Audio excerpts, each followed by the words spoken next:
Bonjour à tous et bienvenue dans cette nouvelle vidéo du site Esprit Investisseur. Donc aujourd'hui on va faire la découverte d'une nouvelle histoire basée sur l'immobilier et donc passant par les ventes aux enchères. C'est un type qui a fait des travaux, qui a acheté un bien immobilier, bref il a fait une très bonne affaire et il va nous expliquer un peu tout ce qu'il a vécu, comment ça s'est passé, toute son histoire. Donc je vous présente David. Salut David. Salut Arkan. Comment tu vas? Bien et toi? Bah écoute, c'est un plaisir. Merci de m'avoir accueilli dans ton bel appartement, tout neuf. Bah, c'est avec plaisir et merci. Tout neuf en travaux, tout neuf, hein, c'est pas un appartement neuf. Ouais. C'était bien le contraire au départ. Ouais, c'était un taudis, ouais. Ouais, c'était un taudis. Et là, t'en as fait un joli truc, donc on verra, on va voir quelques images après. Bon, parle-nous un peu de toi, comment tu t'appelles? Bah, David. Bah ouais, moi c'est David du coup. T'as quel âge? Alors j'ai 25 ans. Ouais. Et dans la vie, je suis consultant patrimonial. Ouais. Donc j'aide les gens à investir, à payer mon impôt, les choses comme ça. Pas mal ça. Voilà, c'est pas mal, ouais. Donc j'ai un cabinet et j'ai décidé de me lancer dans l'immobilier il y a déjà un an. Ouais. En parallèle de mon activité d'indépendant parce que j'étais en CDI et je savais que j'allais plus être salarié longtemps. D'accord. Donc je voulais investir dans l'immobilier pour me assurer une rentrée d'argent. D'accord. Okay, tu es basé où? Sur quel secteur? C'est-à-dire... Tu travailles sur quel secteur? La ville? Ouais. Alors moi je travaille à Aubervilliers. Ouais. Voilà, donc maintenant je travaille à Paris, 40 rue du Louvre, donc un cabinet qui est très bien placé, c'est très sympa. Bah, si vous voulez aller le voir, 40 rue du Louvre, si vous voulez gérer votre patrimoine, entre guillemets. Merci. Allez voir David, ok. Et bon, bah c'est bien, donc tu as 25 ans, et bon, bah c'est quoi? Où est-ce qu'on est? Là, parle-nous un peu de ce bien. Parce que c'est de ce bien dont on va parler essentiellement. Exact, ouais, donc c'est un bien que j'ai acheté aux enchères. Ça fait longtemps que je cherchais sur internet comment investir dans l'ancien, etc. Ouais. Puis à un moment je suis tombé sur des formations, etc. Et j'ai un cousin qui avait investi en enchères, donc j'en ai entendu parler, donc je me suis beaucoup renseigné là-dessus. Et je trouve qu'à l'époque il y avait un certain Arkan qui postait des vidéos sur YouTube, c'était ses premières vidéos sur YouTube. Ouais. Donc c'était ta première vidéo même. La première? La première où je t'ai envoyé un message directement pour savoir ce que tu faisais, comment tu faisais. Et toi-même tu venais juste de me lancer sur internet. Donc du coup, entre ce que toi tu disais, les informations que j'avais, donc j'ai commencé à monter aussi la fameuse feuille Excel. Hein. J'ai fait 10 enchères piles, donc pas une dizaine, 10 enchères piles avant d'avoir mon premier bien T'as participé à 10 enchères? J'ai participé à 10 enchères avec mon avocat, ouais. D'accord. Où ça alors? Globalement, où est-ce que tu as participé? Alors moi, ce qui m'intéressait, c'était vraiment première couronne de Paris. Ouais. Peu importe l'état dans lequel c'était, si c'était et que ce soit le bien soit libre aussi. C'était les deux choses qui m'importaient. Car je voulais pas avoir de problème et finalement j'en ai quand même eu donc comme quoi on n'est jamais à l'abri. Ouais. Donc vraiment première couronne de Paris quoi. Ok. Saint-Ouen, Aubervilliers, des choses comme ça. Donc au bout de 10 enchères, tu as quand même réussi à obtenir ce bien. Donc c'est ce que je dis toujours, hein. C'est très rare d'obtenir une enchère dès la première participation. Il y a forcément plusieurs participations, il y a une perte de temps, entre guillemets, une perte de temps parce que c'est pas réellement une perte de temps. On acquiert une expérience, on se fait son idée du marché, etc. Et quand ça paye, en général, ça rembourse très largement tout le temps passé. Je pense que c'est ce qui s'est passé avec toi, tu vas nous expliquer. Ok, donc écoute, ce bien-là, parle-nous comment ça s'est passé. C'était quelle était l'enchère de ce bien, la mise à prix, où est-ce qu'on est déjà, quelle surface on a, comment était le bien, parle-nous un peu de ce bien. Alors le bien n'avait pas de descriptif ni de diagnostic au préalable parce que c'était un vrai taudis. Ouais. C'était tellement un taudis que les huissiers n'ont même pas pu faire une description du bien lorsqu'ils l'ont pris pour le mettre en adjudication. Il n'y avait même pas de loi Carrez, il n'y avait même pas de surface Carrez. Il n'y avait rien. Ouais. C'était juste descriptif simple, studio à Saint-Ouen. Ok. Voilà. Et donc du coup je l'ai vu, j'étais pas vraiment partant au début pour enchérir dessus, mais quand j'ai fait les estimations, etc. Sur les sites web qu'on peut trouver sur un peu Google, il se trouvait que c'était quand même un bon endroit. Parce qu'on est quand même à quelques minutes du métro. On est à Saint-Ouen, je sais pas si on l'a dit, mais on est à Saint-Ouen dans le 93, on est à quoi? 1,5 km de Paris, enfin même pas, Saint-Ouen ça touche Paris, mais là on est à peu près à 1,5 km de Paris, 1500 mètres. Voilà, on n'est pas loin de la porte de Saint-Ouen, ouais. Et donc j'ai vraiment acheté par rapport à la localisation du bien. Ouais. Et le jour où je suis venu visiter le bien, j'avais mon mètre laser, très important de savoir pour savoir la surface. Parce que tu ne l'avais pas dans la description, la surface. On n'en avait pas, donc comme j'étais le seul à l'avoir, le mètre laser, j'ai mesuré. Et puis moi j'ai trouvé intéressant qu'il y avait déjà une mezzanine de prête. Ouais. Donc moi j'ai calculé le x2 et je pense que la plupart des investisseurs n'ont pas pris la mezzanine en compte. Ouais. Parce qu'elle était Attends, trouée, ouais, etc. Donc personne je pense n'a vraiment considéré le fait de prendre la double surface lors de l'estimation. Voilà. Ouais. Et donc c'était un bien mis à prix combien? Alors il était mis à prix à 30 000 € je crois de tête. 30 000 €. Ouais. Et donc toi, tu étais à peu près quelle surface quand tu as fait ton métrage laser? Alors pour mon métrage, pour venir, je sais, à faire aucune plus-value, je savais qu'il fallait que ce soit, je visais sur un 24 mètres carrés, aucune plus-value, il fallait que je m'en sorte à peu près à 80 000 au niveau des enchères. Alors attends, j'ai pas compris. Donc si tu avais 24 mètres carrés, Si j'avais 24 mètres carrés pour acheter au prix du marché, il fallait pas dépasser 80 000 il €. ne faut pas dépasser le 80 000 €. Ok, mais ça c'était un seul niveau, 24 mètres carrés. Voilà. Ok. Mais voilà, comme j'avais en tête qu'il y avait déjà 2 niveaux de prêt en fait, on est arrivé. En fait, c'était très mal foutu, c'était en très mauvais état, donc limite, une personne qui ne s'y connaissait pas ne prenait pas en compte cette mezzanine. Pour elle, elle pensait, je pense, voilà, qu'il fallait la shooter, il fallait la garder, Voilà. etc. Toi, tu es plutôt parti sur il faut conserver la mezzanine, doubler la surface, quasiment doubler, Ouais. et augmenter sa plus-value du coup. Voilà. Ok, Voilà, donc donc, j'étais parti sur ça.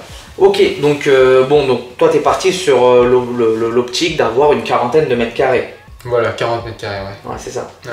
Ok, et donc 40 mètres carrés. Alors, on est à combien au mètre carré ici à Saint-Ouen, là où le bien se situe?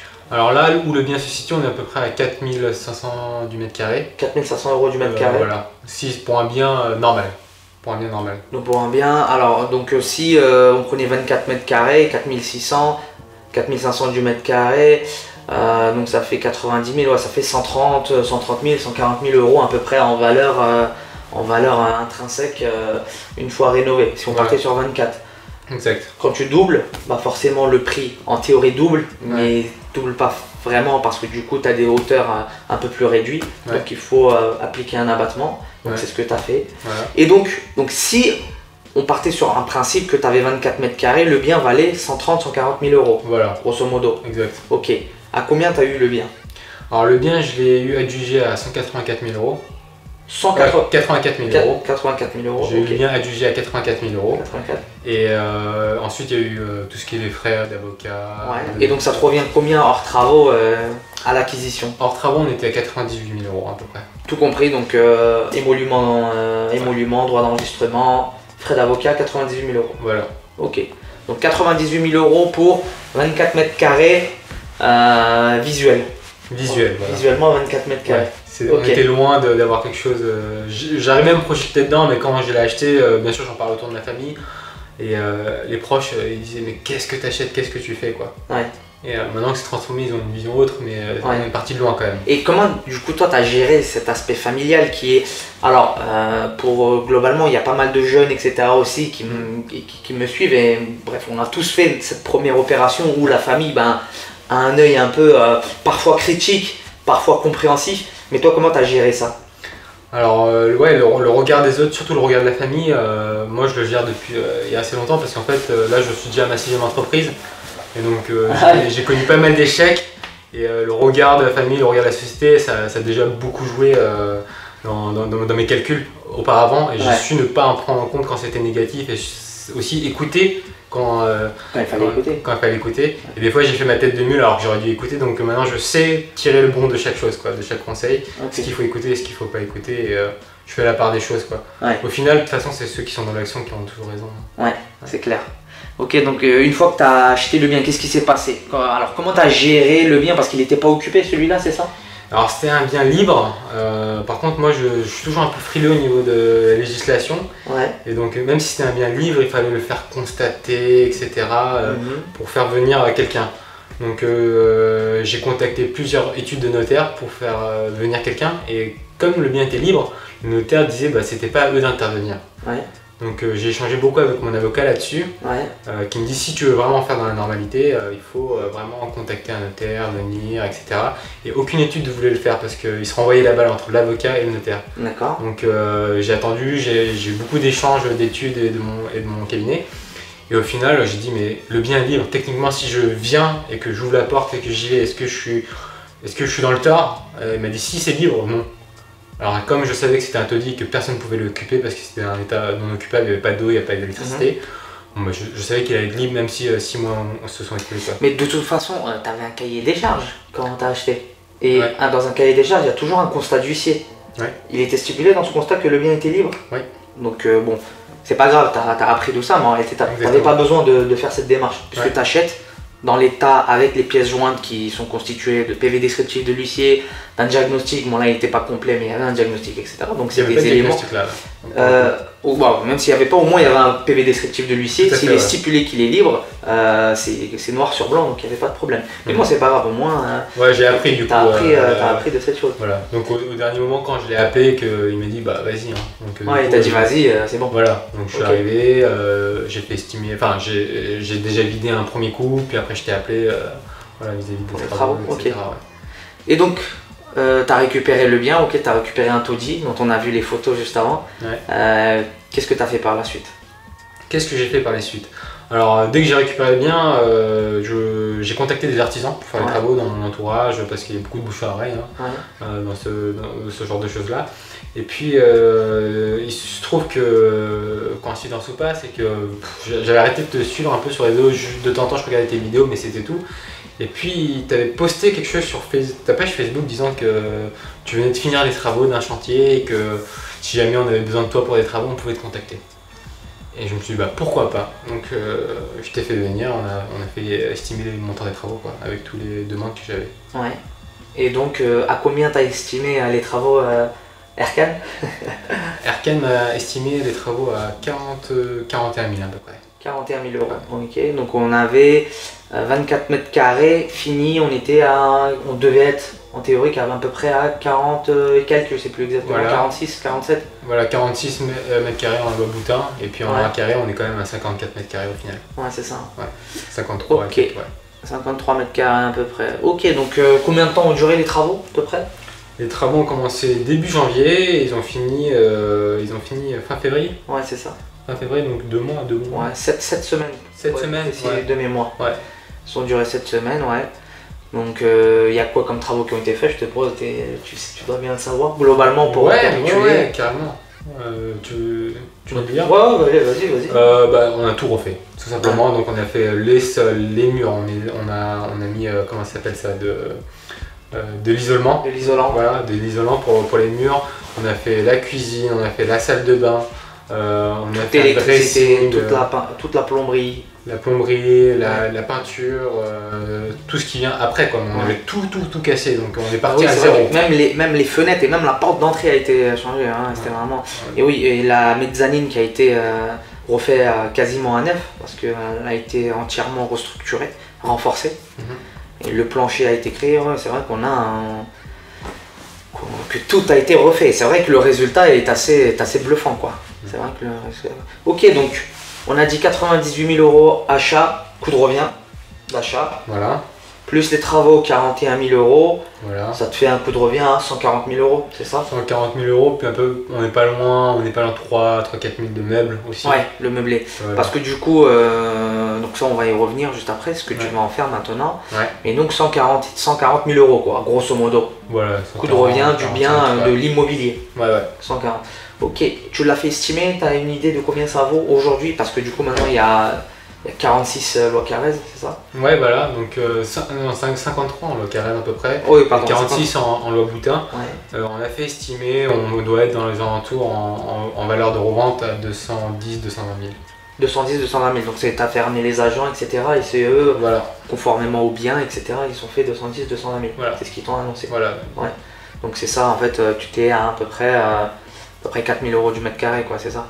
C'est ça, un peu moins, donc oui, comme on est à 4 600, 4 700, le fait que tu as une hauteur sous plafond un peu plus réduite, ils ont appliqué une décote de à peu près 20%, c'est ça? C'est ça, grosso modo, c'est ça. Et tu reviens à 210 net vendeurs, à peu près. Voilà, de 200, 210. Ça fait quand même une très belle plus-value, ça. Ouais, ça fait 50 000 plus-value, 50, 60, Ouais, même un peu plus, parce que si... Ah oui, si tu comptes les meubles, mais en partant, quand tu fais un achat-revente, en fait, tu vends l'immobilier, donc... L'achat du bien immobilier, les travaux, en plus les frais, tu as dû avoir des frais annexes, le diagnostiqueur, le ceci, le cela. Donc bah, ça fait quasiment 50% de plus-value quoi. Ouais, 240, ouais, entre 40 et 50. Ah, écoute, félicitations David, je suis merci. super content pour toi. Et donc qu'est-ce que tu en fais de ce bien du coup? Bah, ce bien, je vais le louer. Tu vas le louer? Ouais, je vais le louer ouais, pour me constituer petit à petit une rente. Ouais, Donc je vais le louer. Et j'ai fait estimer aussi la valeur locative. ouais. Est-ce que tu es intéressé? Bah balance. Donc en fonction des agences, j'ai eu de 980 à 1200 euros par mois D'estimation. d'estimation. Donc moi je pars pour celle qui m'a estimé au plus. Ouais. Et c'est une start-up voilà, qui va tout gérer. Donc moi j'ai zéro gestion après. Ok. Et c'était ce que je voulais parce que j'ai une activité qui me prend beaucoup de temps aussi. Ok. Et du coup, pour info, ils te prennent combien en pourcentage de gestion? Alors en pourcentage de gestion, ils sont à 3,9 plus 2,5 d'assurance. Ouais. Donc ça fait du 6,4%. Voilà. Ok. Ce qui est pas mal, hein. Ce qui est vraiment bas. Après ils ont une première mensualité qui est chère. Ouais, ils se refont là-dessus. Voilà, ils se refont là-dessus. Mais au long terme, t'es gagnant quand même. Au long terme, je suis gagnant. Voilà. Ouais. Et du coup, je crois que tu le loues là bientôt là. Je le loue. Alors il y a les visites, etc. Il y a les premiers dossiers. Et si tout se passe bien, je le louerai d'ici 15 jours. Ouais. D'ici 15 jours, c'est loué. Ok. Bon, bah, c'est pas mal.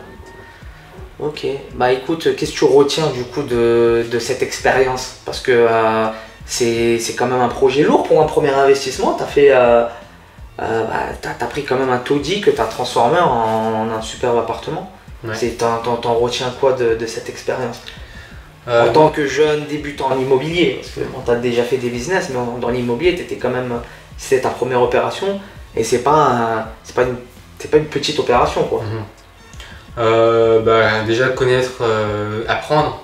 J'ai beaucoup appris, que ce soit dans l'administratif, que ce soit sur les termes, le jargon quoi, de l'immobilier, que ce soit les vices et les vertus de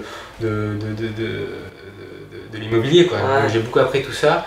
Et bien sûr la gestion du stress, du regard des autres aussi, parce qu'il y a une grosse partie émotionnelle qui est dedans et il faut bien gérer ça quoi. Ça a été compliqué ou pas avec du recul? Ça a été compliqué, en fait si on regarde le taux d'heures passées par rapport au gain qu'il y a au bout, Ouais. c'est pas beaucoup. Ouais, Voilà. bien sûr. Voilà. Donc par rapport à un métier où on fait 35 heures, on est payé au SMIC, c'est vraiment pas beaucoup. Hein. L'heure passée, gain, le ratio, il est vite fait. Après ça a été compliqué, pourquoi? Parce que Tu fais ça en plus de ton travail quoi. on fait ça en plus de son travail, on est autodidacte là-dessus, Ouais. donc il faut bien croiser les sources de recherche au niveau des informations, parce qu'un tel dit ça, et puis si on regarde sur internet, on voit carrément le contraire. Donc il faut vraiment bien se renseigner avec des experts qui ont déjà fait, et ne pas hésiter à demander des questions à ceux qui connaissent, qui l'ont déjà fait quoi. Ouais. Et donc bon, maintenant que tu as fait cette opération, c'est quoi la suite? Ouais, la suite c'est de continuer à faire un peu dans l'immobilier, ouais. Dans l'immobilier, j'ai une autre approche aussi de l'immobilier, j'investis aussi beaucoup en pierre-papier, donc tout ce qui est SCPI, voilà, donc ça me demande pas de gestion en fait, Ouais. mais à terme ce serait bien d'investir dans du rapport, ouais, dans l'immeuble de rapport. Ok. Pour l'instant, tu le mets en location, tu vois ce que ça donne, etc. Voilà, Tu petit à te poses petit, un ouais. petit peu. Voilà, petit à petit. Ok. Bah écoute David, merci beaucoup. On peut faire un petit tour de ton appartement pour voir ce que ça donne, le résultat? Avec grand plaisir. Ouais, écoute, bah, merci.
C'était tout pour cette vidéo. Si elle vous a plu, n'hésitez pas à mettre un like et vous abonner à la chaîne Esprit Investisseur. Et si vous voulez faire comme David, acheter des biens aux enchères avec un objectif de 35% de décote sur la valeur du bien, si vous voulez faire comme lui et faire gérer vos travaux de façon qualité, coût, délai, je vous laisse un lien dans la description de la vidéo. Allez voir, c'est une page de description d'un produit que je fais sur les enchères et les travaux qualité, coût, délai. Je vous dis à bientôt pour une prochaine vidéo. Salut à tous!